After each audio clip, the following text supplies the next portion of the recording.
তোমাদের আমির কি বলেছে দেশের আলেমদেরকে মারতে, ঘুমন্ত মানুষকে হত্যা করতে? তাহলে সে আমির নয়, সে আমির নয়। আমরা আমির মানি, আমরা আমাদের মুরব্বীদের হুকুমের বাইরে এক কদম চলি না, আলহামদুলিল্লাহ। সুতরাং মুরব্বীরা যেদিকে দিবেন, যা বলবেন তা অনুসরণ করতে তৈয়ার তো ইনশাআল্লাহ। সর্বোচ্চ ত্যাগ যদি দিতে হয়, ত্যাগ দিতেও রাজি তো ইনশাআল্লাহ। একবার ইস্তেমার মাঠে রক্ত ঝরাইছিলে, আলেমরা কিছু বলে নাই, ধৈর্য আছে জন্য। আবার মারলে, আবার রক্ত ঝরালে, জালেম হয়ে গেলে, জালেমকে আল্লাহ তাআলাও ছাড় দেন না, জুলুম আল্লাহ তাআলা বরদাস্ত করেন না। বুবুর গাড়িতে চলে যাওয়ার কোনো রাস্তা ছিল না, শেখ বেলায় হেলিকপ্টারে চলে উড়াল দিয়ে চলে। আর পরিণতি কি হয়েছে? ছাত্ররা চতুর্দিকে গণভবনের ডাবল ইটের গাঁথনির দেয়ালের ইট খুলে ফেলেছে, পুকুরের মাছ দইরা লয়ে গেছে, হাঁসগুলাও লয়ে গেছে, জানালার কাপড়ের পর্দাটা পর্যন্ত লয়ে গেছে, কোনো কিছু আর রাখে নাই, সব লয়ে গেছে। যদি শেখ হাসিনা সাহস দেখায় ওই দিন বসে থাকতে পারত, আর যদি বসে থাকতো কোনো কারণে, অবস্থা দেখে মনে হয় ছাত্র জনতা হাসিনার গায়ের চামড়াটা খুলে ফেলতো। কি কারণে খুলতো? জুলুম। কি কারণে? ধরে বলেন, জুলুম। জুলুম আল্লাহ পাক সহ্য করেন না, জালিমকে আল্লাহ পাক পছন্দ করেন না। জালিম যেই হবে, জালিমের সাথে আল্লাহ নাই, আল্লাহ পাক মাজলুমের সাথে আছেন। মাজলুমের দোয়া আহাজারি আর আল্লাহ পাকের মাঝখানে কোনো পর্দা নাই। মাজলুম যেই হয় তার সাথে আল্লাহ পাকের সম্পর্ক গভীর হয়ে যায়। এ কারণেই নবীরা মাজলুম হয়েছেন, জালেম হন নাই। নবীরা কি হন নাই? নবীরা জালেম হন নাই কখনো। লক্ষ নবী, লক্ষাধিক নবী রাসূলের কেউ জালেম হন নাই, মাজলুম হয়েছে। নবীদের পরে নায়েবে নবীরাও মাজলুম হয়েছেন, জালেম হন নাই। ইমামে আজম আবু হানিফা রাহমাতুল্লাহ আলাইহি একজন থাপ্পড় মারছে, সরকারি পুলিশ অফিসার। এই দেশের পুলিশ অফিসাররাও আলেমদেরকে লাঠি দিয়ে আঘাত করেছে, হাতে হ্যান্ডকাপ লাগায়া উপরে ঝুলায়া রিমান্ড করেছে। আলেমে দ্বীনের হাত পিছনে হ্যান্ডকাপ লাগায়া হকি স্টিক সামনে ধইরা তারপরে রিমান্ড করেছে। অকথ্য ভাষায় গালিগালাজ করেছে, হাঁটুতে স্ট্যাম্প দিয়ে আঘাত করে রিমান্ড করেছে। জুলম, অন্যায়ভাবে মারধর করেছে, আলেমরা সহ্য করেছে। বিচার আল্লাহ তাআলা করেছে। বিচার কে করেছে? জোরে বলেন, আল্লাহ করেছে। কারণ মাজলুমের সাথে তো আল্লাহ। ইমামে আজম আবু হানিফাকে একজন থাপ্পড় মেরেছে পুলিশ অফিসার।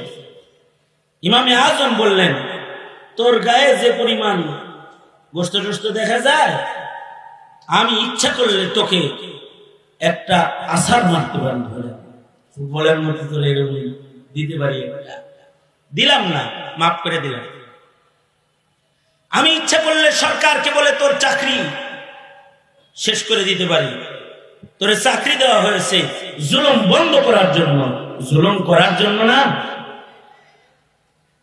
এদেশের বাহিনী যারা চাকরি নিয়েছে এরা জুলুম করার জন্য না, জুলুম বন্ধ করার জন্য।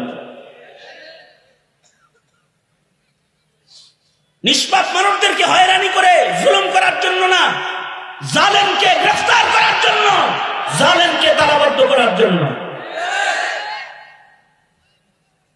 জালেমকে ধরবে বাহিনীর কাজ, জালেম যেই হোক জালেম যদি দেশের রাজা হয়, দেশের বাদশাহ যদি জুলুম করে, জালেম যদি প্রধানমন্ত্রীও হয় সেও যদি জুলুম করে, জালেম যদি এদেশের প্রধান উপদেষ্টাও হয় সেও যদি জুলুম করে, বাহিনীর অধিকার আছে জালেমকে পাকড়াও করার, গ্রেফতার করার, শাস্তির মুখোমুখি করে।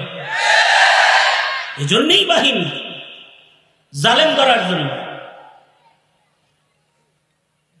কিন্তু আজব জমানা, এখন বাহিনী জালেম ধরে না, মজলুম ঠেকাও, মজলুমদেরকে পাহারা দাও, আর জালেমদেরকে উন্মুক্ত ঘোরার সুযোগ দাও না।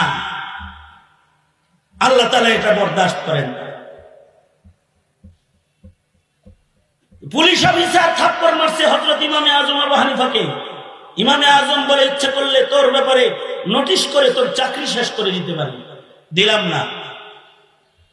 ইচ্ছে করলে বাদশার কাছে বিচার দিয়ে তোকে প্রতিশোধ নিয়ে আর একটা থাপ্পড়ও আমি মারতে পারি, কিসাস নিতে পারি, নিলাম না, মাফ করে দিলাম। ইচ্ছা করলে জায়নামাজ বিছায়া তোর জন্য শেষ রাত্রিতে বদদোয়া করতে পারি, কিন্তু বদদোয়া করলাম না।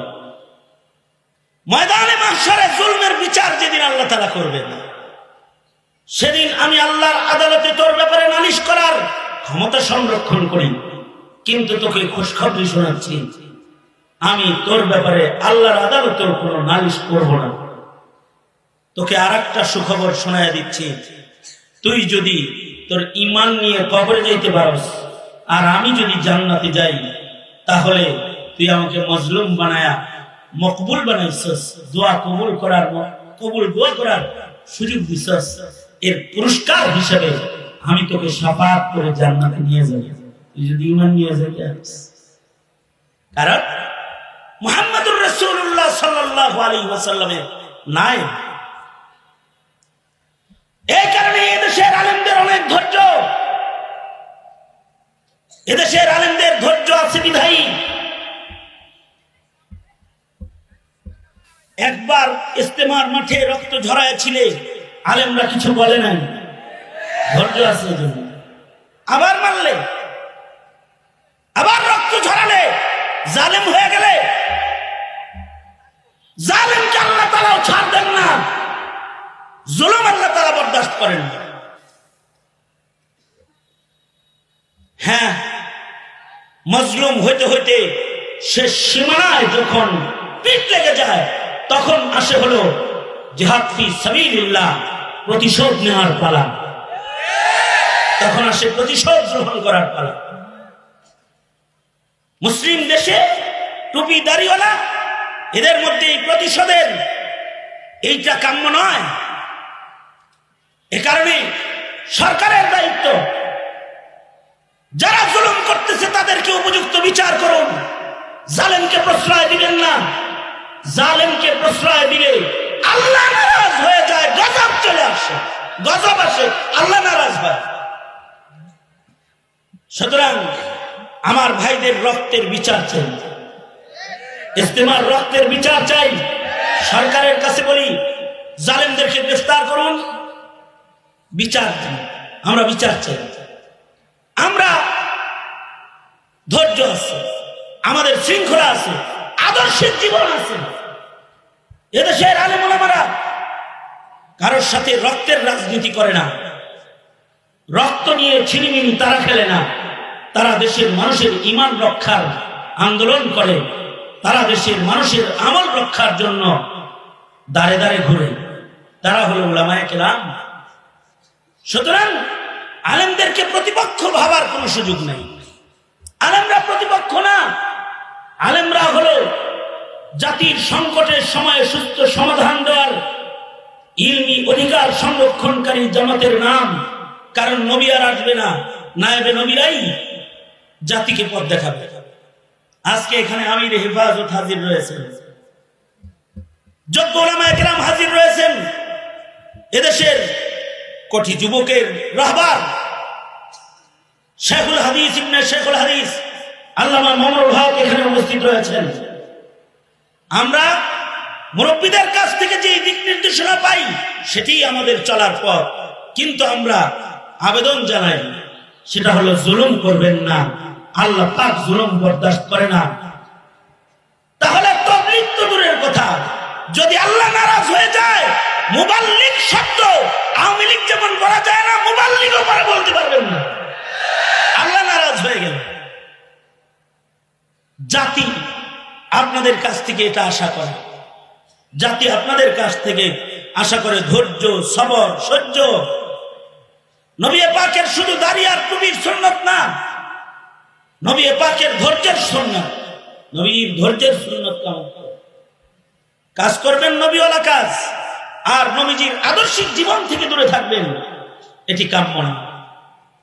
সুতরাং জুলুম করব না ইনশাআল্লাহ, আমরা জালেম হব না ইনশাআল্লাহ, মজলুম হব, জালেম হবে না। কিন্তু মুরব্বীরা যদি কোনো আহ্বান করে, ডাক দেয়, জীবন দিয়ে হলেও সে আহ্বান এবং সে দাবিকে পূরণ করার জন্য রাজপথে দাঁড়াইতে কাফন করে তৈয়ার আছেন তো ইনশাআল্লাহ।